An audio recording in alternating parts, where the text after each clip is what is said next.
Alhamdulillah Alhamdulillahilladzi amarana bil i'tisam bihablillahi al-quwwatil matin. Asyhadu an la ilaha illallah wahdahu la syarika lahu, asyhadu anna Muhammadan abduhu wa rasuluhu alladzi la nabiyya ba'dah. Allahumma salli wa sallim ala sayyidina Muhammad wa ala alihi wa sahbihi ajma'in, amma ba'du. Fa ya ayuhan nas ittaqullah haqqa tuqatihi wa la tamutunna illa wa antum muslimun. Wa qala ta'ala a'udzu billahi minasy syaithanir rajim. Bismillahirrahmanirrahim. Tabbat yada abi lahabi wa tab. Shadaqallahul azim. Alhamdulillah summa alhamdulillah summa alhamdulillah. Allah masih memberikan iman kepada kita untuk sama-sama kita melaksanakan ibadah yang tiada lain, tiada bukan, hidayah ini pun adalah pemberiannya, sehingga kita masih dipercaya oleh Allah Subhanahu wa ta'ala untuk memegang keimanan yang paling indah ini, sehingga kita mampu melaksanakan ibadah rukun, yaitu ibadah salat, wabil khusus ibadah salat Jumat. Mudah-mudahan doa yang kita panjatkan, ibadah yang kita laksanakan pada siang hari ini diijabah dan dikabul oleh Allah Subhanahu wa ta'ala. Salawat bertasalam semoga tercolimpahkan ke baginda alam habibana wa nabiyana Muhammad sallallahu alaihi wasallam. Hadirin sidang Jum'ah yang dirahmati Allah, pada kesempatan yang baik ini pula, dan ini memang bagian daripada rukun khutbah, maka khatib ingin berwasiat kepada diri khatib pribadi khususnya, umumnya kepada kita semua. Marilah kita sama-sama meningkatkan takwa dalam arti takwa yang sebenar-benarnya, yaitu menjalankan segala perintahnya dan menjauhi segala larangannya. Jamaah Jum'ah yang dirahmati Allah, tema kita pada siang hari ini berkaitan dengan jangan seperti mereka. Siapa mereka itu? Mereka itu adalah orang-orang yang disebut dalam Al-Quran nerakanya belum dibuka, tapi namanya sudah terpatri dalam Al-Quran. Mereka akan dimasukkan ke dalam neraka. Nerakanya belum dibuka, tapi nama mereka sudah digaungkan kepada umat muslim, bahwa mereka sudah akan pasti ditetapkan sebagai ahli neraka.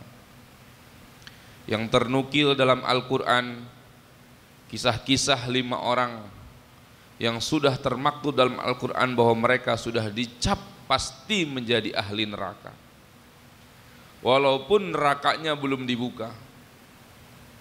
Padahal neraka dan surga itu dibukanya nanti setelah hari akhirat.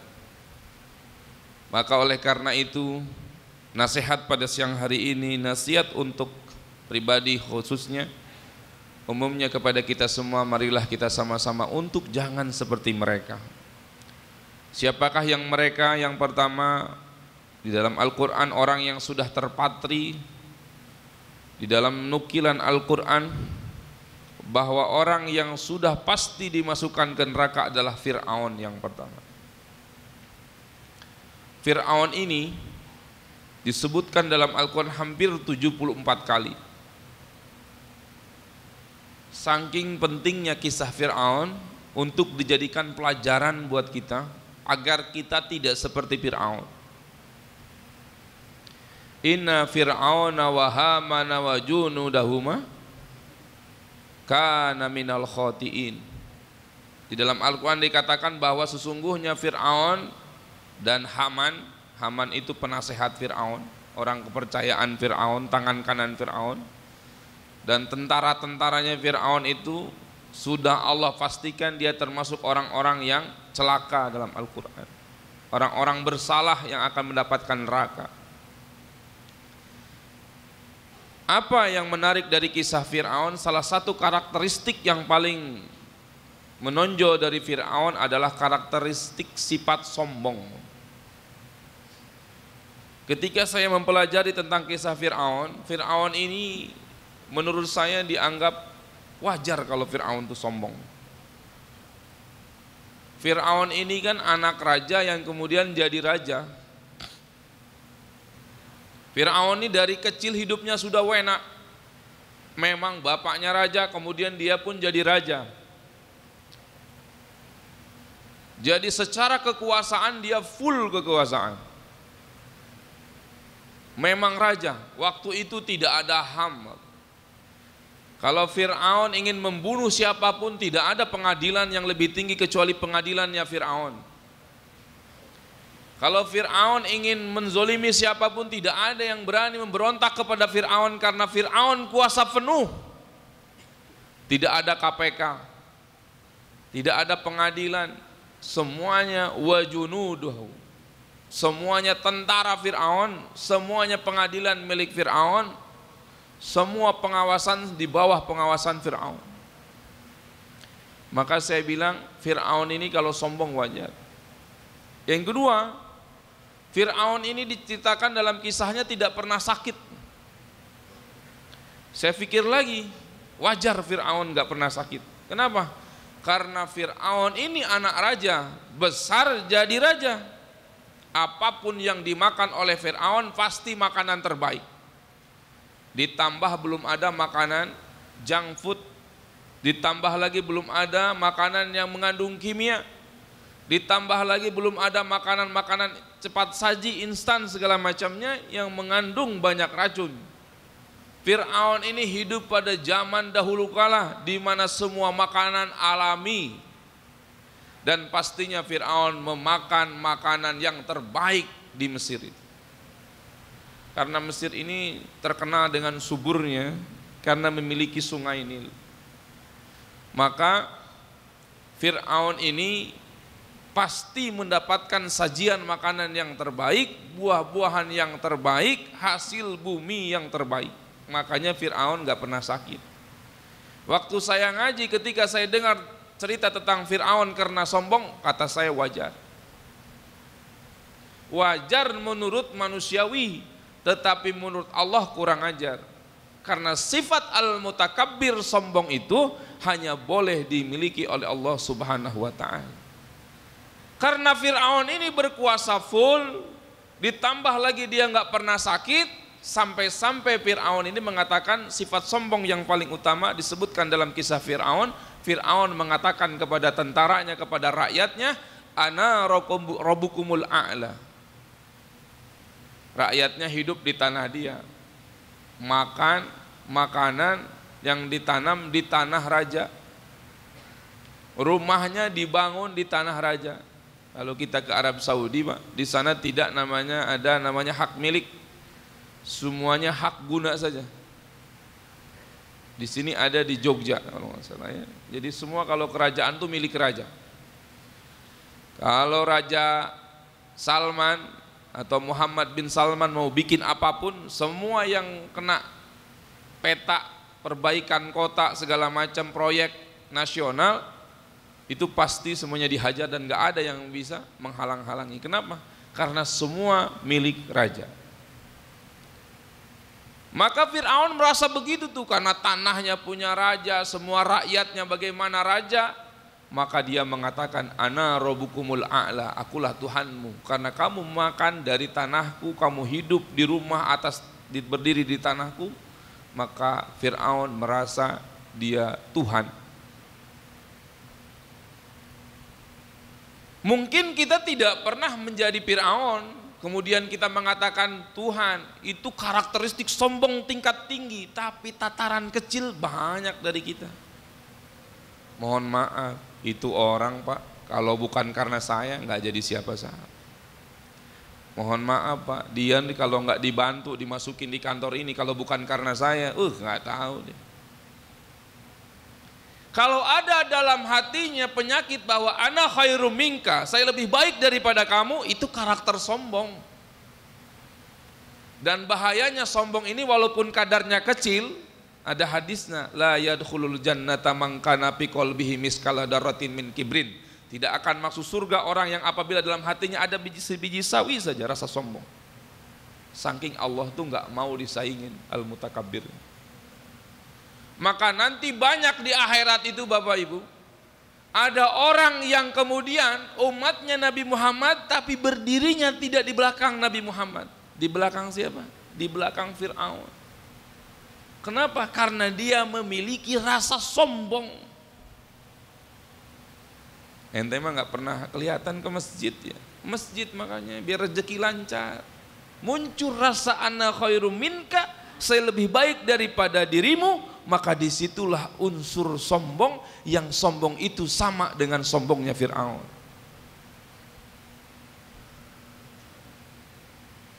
Kalau nggak ada saya nggak bisa itu. Itu karena saya jaringannya luas saja, makanya proyek ini tuh jalan. Kalau nggak ada saya nggak bisa. Merasa diri lebih dari orang lain, maka biasanya sifat sombong ini muncul karena beberapa hal. Lebih kaya, lebih pintar, lebih ganteng, lebih cerdas, ada nilai lebih, maka ada potensi orang sombong. Tapi na'udzubillah summa na'udzubillah, ternyata sombong ini membuat kita justru tidak akan bisa masuk surganya Allah Subhanahu wa ta'ala. Makanya Fir'aun disebutkan dalam Al-Quran hampir 74 kali. Supaya apa? Supaya kita menghindari karakteristik yang dimiliki oleh Fir'aun. Jangan sampai kita hidup di zaman umat Nabi Muhammad tapi berdiri di belakang benderanya Fir'aun. Na'udzubillah. Maka Fir'aun salah satu karakter yang disebutkan dalam Al-Quran yang sudah disiapkan tempatnya di neraka. Maka jangan seperti Fir'aun. Karena Rasul tidak pernah mengajarkan sombong kepada umatnya. Jadi kalau ada umat Nabi Muhammad sombong, maka nanti di akhirat dia akan berada di belakang barisannya Fir'aun. Yang kedua, orang yang nerakanya belum dibuka tapi sudah ditetapkan oleh Allah sebagai penghuni neraka adalah Qarun. Qarun ini hartanya nggak kehitung. Kunci gudangnya saja 60 unta untuk membawa kuncinya si Qarun ini masih nggak kebawa. Bukan hartanya, Pak. Kunci gudangnya, dalam Al-Quran disebutkan kisah Qarun itu. Hartanya Qarun saking banyaknya, kunci gudangnya saja tidak bisa dibawa oleh 60 ekor unta. Saking kayaknya Qarun. Makanya sampai kalimat Qarun ini ke bawah-bawah sampai sekarang. Kalau kita menemukan harta, disebut harta karun. Karena yang nyebutnya ini orang Sunda. Kalau orang Arab disebutnya Qarun, pakai kop bukan pakai kap. Saking kekayaan Qarun ini, tidak ada yang menandingin pada saat itu. Kunci gudangnya 60 hewan kendaraan gak bisa bawa. Saking kaya. Qarun ini masih saudara dengan Nabi Musa. Inna Qarun, sesungguhnya Qarun itu hidup pada zaman Nabi Musa. Sama dengan Fir'aun. Maka karena sombongnya tuh Fir'aun, kemudian Allah tenggelamkan di Laut Merah. Nah Qarun ini juga, Qarun ini dulu kisahnya miskin dia. Kemudian dia datang kepada Nabi Musa karena dia tahu Nabi Musa ini Rasul. Karena doa Rasul ini tajam, tidak ada penghalang bagi Nabi atau Rasul untuk berdoa kepada Allah. Akhirnya Nabi Musa mendoakan Qarun. Qarun kaya luar biasa. Tapi ketika Nabi Musa minta zakat, minta sedekah, Qarun ini nggak mau ngasih. Pelit luar biasa Qarun ini. Gajinya 10 juta, gajinya 6 juta, gajinya 4 juta, kurban pura-pura miskin, giran ngantri kupon paling duluan. Handphonenya iPhone, kurban nggak mau. Kalau diminta sedekah pasti dia pura-pura. Tapi kalau diajak jalan-jalan paling terdepan.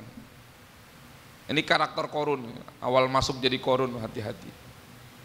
Qarun ini saking pelitnya, kemudian Allah benamkan di dalam tanah. Dibenamkan korun, maka sehingga apapun yang kalau orang menemukan harta di bawah timbunan tanah disebut dengan harta korun. Apa karakter korun? Pelit. Maka jangan sampai kemudian kita pun pelit. Maka kenapa di dalam Islam itu ada zakat, ada kurban, ada sedekah, supaya kita tidak seperti korun. Korun pelit dibenamkan oleh Allah Subhanahu wa taala. Kenapa? Karena korun hartanya banyak, tapi pelit. Nah, kita ini hartanya nggak terlalu banyak, mau pelit juga mau jadi apa? Jangan sampai kemudian harta yang sedikit ini dibenamkan pula oleh Allah Subhanahu wa taala, maka nanti di akhirat ada umatnya Nabi Muhammad, tapi karena dia berkiblat kepada karakteristik korun, maka bisa jadi dia tidak berdiri di belakang umat Nabi Muhammad, tapi di belakang korun. Nauzubillah. Maka jangan seperti korun. Latihannya lewat apa? Lewat sedekah Jumat. Latihannya lewat apa? Lewat kurban. Latihannya lewat apa? Lewat zakat setiap bulan kita keluarkan. Taruh di benak kita, di mindset kita bahwa harta itu titipan. Kalau harta adalah titipan, ya seperti tukang parkir. Tukang parkir ini kan tidak pernah merasa memiliki, tapi dijaga betul itu titipan. Kalau parkir dia paling sigap, tapi ketika yang punya mau ngambil dia ikhlas saja. Nah, seyogyanya kita harus seperti tukang parkir kalau kita punya rezeki, sehingga ikhlas saja buat kita. Kenapa? Karena kata tukang parkir, mobil Alphard keluar, nanti ada mobil yang baru lagi yang lebih bagus akan datang, kata dia. Begitupun mindset kita. Kalau kemudian rezeki ini kemudian diambil, harus berobat, atau mungkin tertipu orang, kita mikir nanti akan ada rezeki lain dari Allah yang akan datang. Supaya apa? Supaya kita tidak merasa memiliki. Bahwa semua rezeki itu titipan dari Allah Subhanahu wa taala. Karena kalau sudah ada pemikiran bahwa harta atau rezeki itu milik kita, hati-hati, karakter korun akan muncul dalam diri kita, sehingga bisa jadi kita umatnya Nabi Muhammad, tapi karena kita mempunyai karakteristik korun, kita tidak berdiri di belakang umat Nabi Muhammad. Itu yang kedua. Yang ketiga dalam Al-Quran, orang yang nerakanya belum dibuka tapi sudah dicap oleh Allah sebagai penduduk ahli neraka adalah Qabil. Siapa Qabil?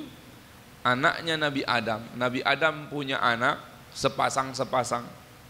Qabil pasangannya Iklimah. Kemudian ada Habil, punya pasangan gak kurang cantik, gak secantik Iklimah. Qabil ini gak ganteng, tapi pasangan lahirnya Iklimah cantik luar biasa. Habil ini ganteng, pasangannya lahirannya perempuan gak cantik. Allah menyuruh Nabi Adam untuk menikahkan silang. Karena waktu itu umat manusia baru segitu-gitunya. Tapi karena si Qabil ini merasa tidak adil, loh kok saya dapat saudaranya Habil yang gak cantik, tapi sedangkan Habil dapat jodoh saudara saya yang lahirnya bareng cantik. Akhirnya dari situlah muncul karakteristik iri dengki. Dia dendam sama Habil sampai Habil ini dibunuh oleh si Qabil ini. Nah, ini kisahnya cukup panjang dalam Al-Quran ya. Sampai tumbuh dewasa, Qabil bayar zakat pakai padi yang nggak bagus, Habil pakai bayar bagus. Karakternya sudah kelihatan karena muncul dari iri dengki ini.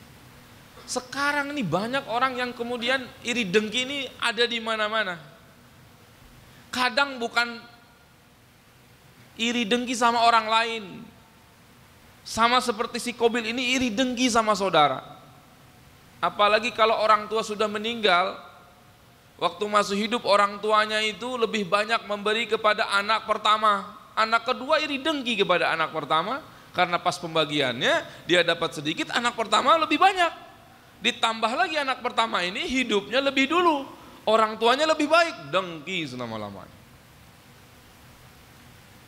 Kadang juga tidak dengki hanya kepada saudara, ada juga yang dengki kepada teman sepekerjaan, kepada tetangga. Tetangga beli kulkas, dia yang kedinginan. Tetangga beli kompor baru, dia yang kebakaran. Dengki ini bahaya.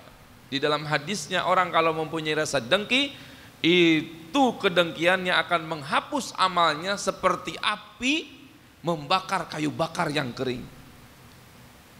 Kama ta'kulun naru ala khatab, dalam hadisnya. Seperti api yang membakar kayu yang kering. Cepat sekali. Hati-hati dengan dengki ini. Kisah Qabil ini pun diceritakan panjang dalam Al-Quran. Supaya apa? Supaya kita tidak meniru Qabil. Laqad kana fi qasasihim ibratan liulil albab. Allah nyeritakan dalam beberapa Al-Quran itu si kisah dan sejarah supaya kita bisa mengambil pelajaran. Ya. Maka jangan sampai kita umatnya Nabi Muhammad, tapi nanti di akhirat tidak berdiri di belakang umat Nabi Muhammad, tapi berdiri di belakang benderanya Qabil, naudzubillah. Maka hilangkan iri dengki itu. Hilangkan iri dengki. Biasanya cirinya orang yang mempunyai sifat iri dengki ini, kalau ada nikmat yang datang kepada orang lain, kita berharap nikmat itu datang ke kita. Maka kalau punya perasaan seperti itu, dipastikan kita punya iri dengki, naudzubillah. Maka hindari itu, jangan sampai kita seperti Qabil. Kemudian yang keempat, kisah dalam Al-Quran nerakanya belum dibuka, tapi orang ini sudah dicap dalam Al-Quran sebagai penghuni neraka, adalah kisah Kan'an, anaknya Nabi Nuh. Ketika Nabi Nuh berdakwah ratusan tahun, Nabi Nuh jenuh, Nabi Nuh berdoa, ya Allah turunkan azab nih ya Allah. Yang beriman cuma sedikit, pada ratusan tahun saya dakwah ini. Kalau umat ini yang tidak beriman kepadamu hidup ini, nanti saya makin sulit dakwah, kata Nabi Nuh. Maka akan sedikit pula yang menyembah engkau ya Allah, maka turunkanlah azab. Kemudian Allah menyuruh Nabi Nuh untuk membuat perahu besar, dengan banyak kisahnya dalam Al-Quran ceritanya.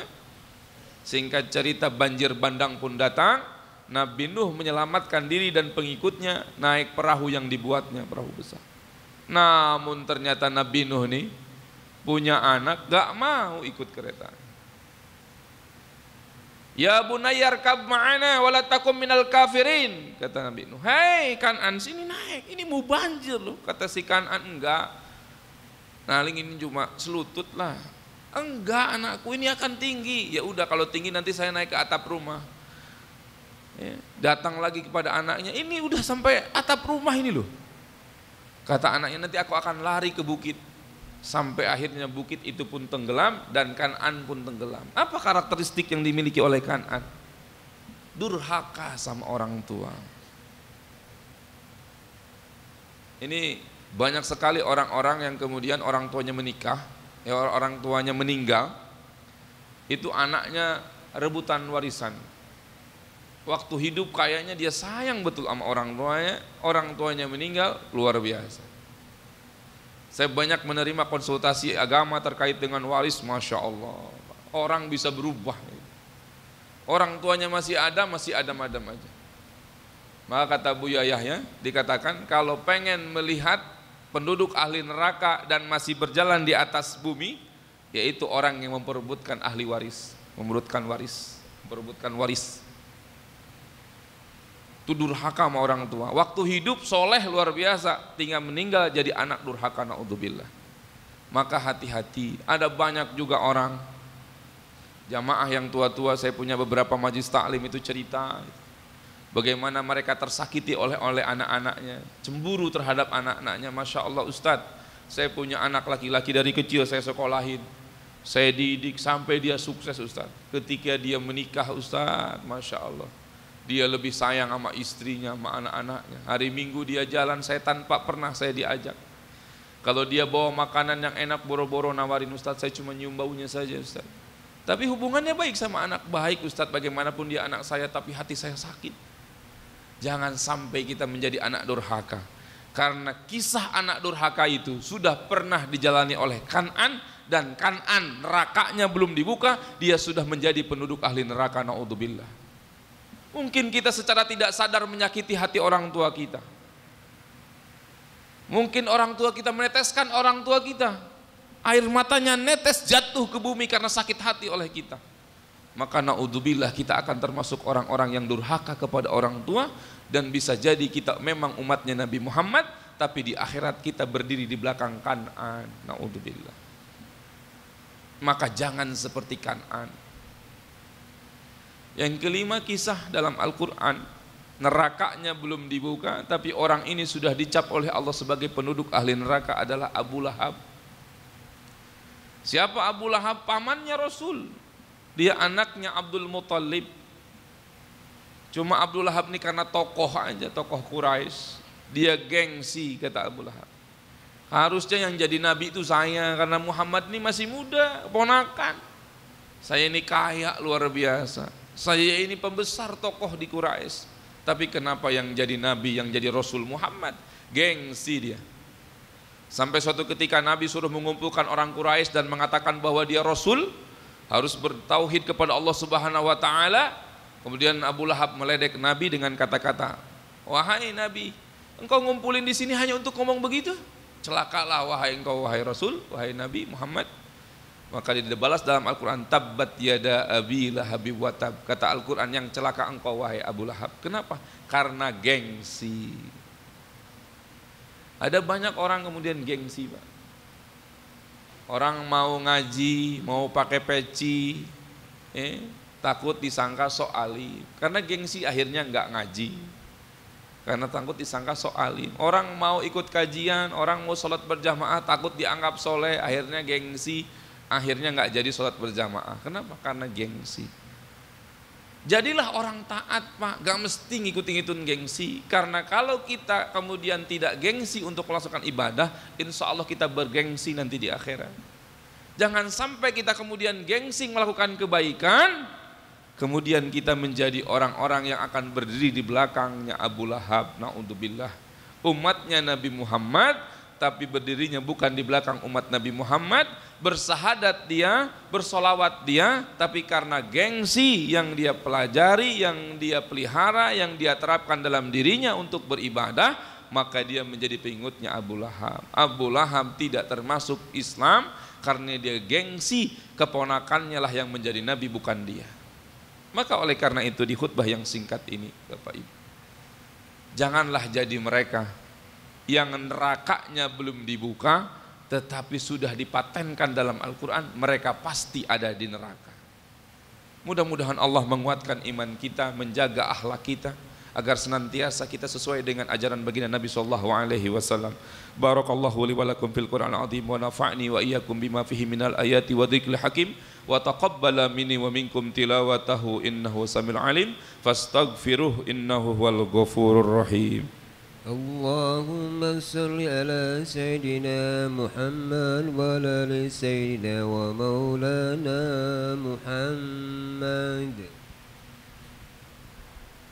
Innal hamdalillah nahmaduhu wa nasta'inuhu wa nastaghfiruh wa na'udzu billahi min shururi anfusina wa min sayyiati a'malina. May yahdihillahu fala mudilla lahu wa may yudlil fala hadiyalah. Asyhadu an la ilaha illallah wahdahu la syarika lah, wa ashhadu anna Muhammadan abduhu wa rasuluhu alladzi la nabiyya ba'dah. Allahumma salli wa sallim ala sayyidina Muhammad wa ala alihi wa sahbihi ajma'in. Amma ba'du, fa ya ayyuhan nas ittaqullah haqqa tuqatih wa la tamutunna illa wa antum muslimun. Fa qala ta'ala a'udzu billahi minasyaitonir rajim, wal 'asri innal insana lafi husrin illal ladzina amanu wa 'amilus solihati wa tawassaw bil haqq wa tawassaw bis sabr. Hadirin sidang Jumat hormati Allah, di khutbah yang kedua ini, yakinlah bahwa hindari karakteristik yang 5 dalam Al-Quran yang sudah dipatenkan dalam Al-Quran, mereka akan menjadi penghuni neraka. Kita akan memasuki tahun politik. Tentunya kadang-kadang gara-gara berita hoax, berita-berita yang enggak benar, kalaupun memang benar, akan menjadi dendam, menjadi iri dengki yang muncul dalam diri kita. Kemudian kita akan menonjolkan pilihan-pilihan capres yang akan kita dukung, seolah-olah capres kita paling benar, sehingga kita muncullah rasa sombong bahwa capres kita lebih baik daripada capres mereka. Maka hati-hati, jangan sampai mereka yang berkontestasi, kita yang masuk neraka. Maka khatib berwasiat kepada jamaah sekalian, hindari di tahun politik ini, adem-adem aja lah. Dari dulu juga gitu-gitu aja. Ya, jangan sampai kita terjebak dengan kontestasi yang menghasilkan dosa buat kita. Yang kontestasi yang menghasilkan iri dengki. Kontestasi yang menghasilkan kemudian kita menjadi pendendam, tidak akur, tetangga sama tetangga nggak kenal. Pilihan boleh masing-masing, semua punya keyakinan atas argumentasi masing-masing, atas tabayun masing-masing, tapi jaga persaudaraan. Karena seseorang yang berpecah belah karena memutuskan tali silaturahmi, justru ancamannya neraka buat kita. Nauzubillah. Maka mudah-mudahan ukhuwah Islamiyah ini bisa mempersatukan kita. Tidak mudah kita diperpecah belah, terutama di musim politik. Silahkan berkontestasi, silahkan memilih pilihannya masing-masing. Semua punya ijtihad masing-masing. Tetapi jaga persaudaraan. Jangan sampai muncul hati-hati yang busuk, iri dengki yang busuk, dendam yang tidak ada ujungnya. Mudah-mudahan Allah menjaga hati-hati kita, menjaga bangsa Indonesia agar senantiasa aman, ya, kemudian terasa keadilan terus ada dalam bangsa Indonesia. Innallaha wal malaikatahu yusholluna 'alan nabi ayyuhalladzina amanu shollu 'alaihi wa sallimu taslima. Allahumma sholli wa sallim wa barik ajmain amin. Allahumma ighfir lil muslimina wal muslimat wal mu'minina wal mu'minat al ahya'i minhum wal amwat. Allahumma innaka ta'lamu sirrana wa alaniyatana wa ta'lamu an hawaijana faghfir lana dhunubana. Allahumma arham ummatas sayyidina Muhammad. Allahumma arzuq ummatas sayyidina Muhammad. Allahumma astur ummatas sayyidina Muhammad. Allahumma ajbur ummatas sayyidina Muhammad. Allahumma adhilna ummatas sayyidina Muhammad ilal jannatil firdaus. Allahumma innaka ta'lamu sirrana wa alaniyatana wa ta'lamu an hawaijana. Allahumma hasil maqsudana wa matlubana wa muradana fi dini wa dunya wal akhirah. Allahumma tufina fi taysiri kulli asir fa inna taysira kulli asir alaika yasir wa nas'aluka al-yusra wal ma'afata fi dini wa dunya wal akhirah. Allahumma arinal haqqa haqqan warzuqna ittiba'ah wa arinal batila batila warzuqna jatinabah. Rabbana zalamna anfusana wa illam taghfir lana wa tarhamna lanakunanna minal khasirin. Rabbana atina fid dunya hasanah wa fil akhirati hasanah wa qina adzabannar.